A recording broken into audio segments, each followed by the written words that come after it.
Noamoun, bonjour. Bonjour. À ceux qui en doutaient encore éventuellement, vous avez prouvé aujourd'hui que Noamoun, ce n'était pas uniquement Paradise, la chanson qui vous a fait connaître, mais c'est beaucoup plus C'est que ça. gentil. Merci. Oui, il y a un deuxième album là, qui est arrivé. Il y a eu un EP en 2012 avec Paradise.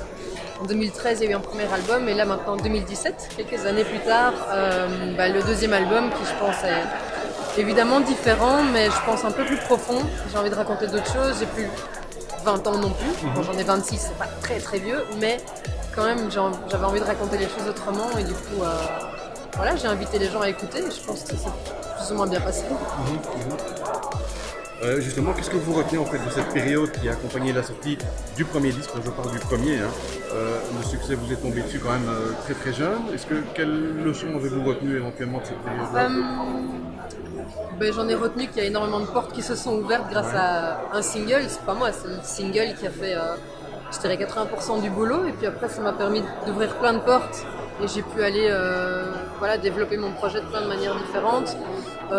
Aujourd'hui, évidemment, il n'y a pas ce single, je pense, que j'ai eu en 2012. Mais si je ne l'avais pas eu, je n'aurais pas eu la possibilité de faire un album qui me ressemble un petit peu plus aujourd'hui et un album qui veut raconter d'autres choses aussi. Et voilà, si un jour je peux refaire un single avec plaisir, mais c'est pas aussi facile à faire. Et puis ce single était super spontané, il n'y a rien qui a été calculé, et je crois que c'était ça qui était chouette dans cette démarche. Ouais.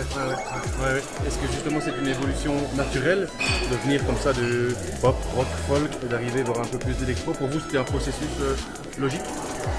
Je pense qu'aujourd'hui, en 2017, pratiquement tous les groupes ont une touche d'électro dans leur projet, dans leurs morceaux. J'ai l'impression que c'est ce qui se fait en général et pas qu'en Belgique. Je veux dire, dans le monde entier, quand on écoute la radio aujourd'hui, tout ce qui passe en radio a un minimum d'électro aussi et c'est pas un souci, c'est juste, je pense, une mode et une évolution de la musique. Et moi, j'avais envie de suivre ça, mais de pas tomber non plus dedans. Enfin, c'est très dur de faire de l'électro parce que soit on y va trop et c'est très agressif ou très gras, j'ai envie de dire. Il faut arriver à rendre la chose assez fine et agréable à l'écoute et amener juste la bonne dose aussi à nouveau de son plus électro par rapport à ce qui est plus analogique, enfin plus naturel comme la guitare ou le chant. Ouais. Là sur cet album, j'ai vraiment voulu aussi faire de la place à ma voix pour qu'elle prenne vraiment la place d'un instrument presque principal.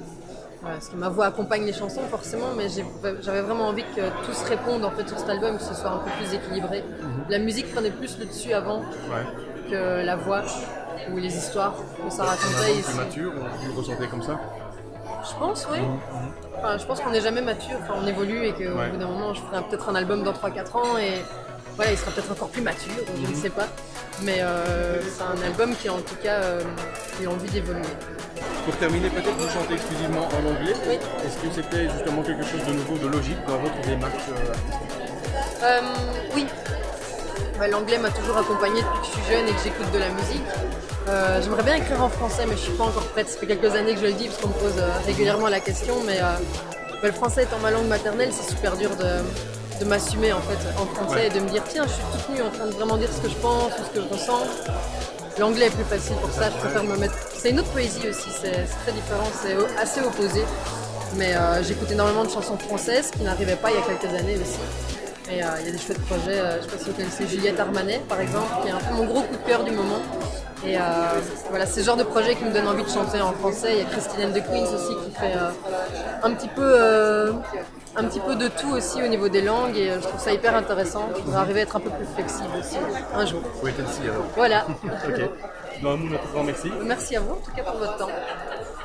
Merci.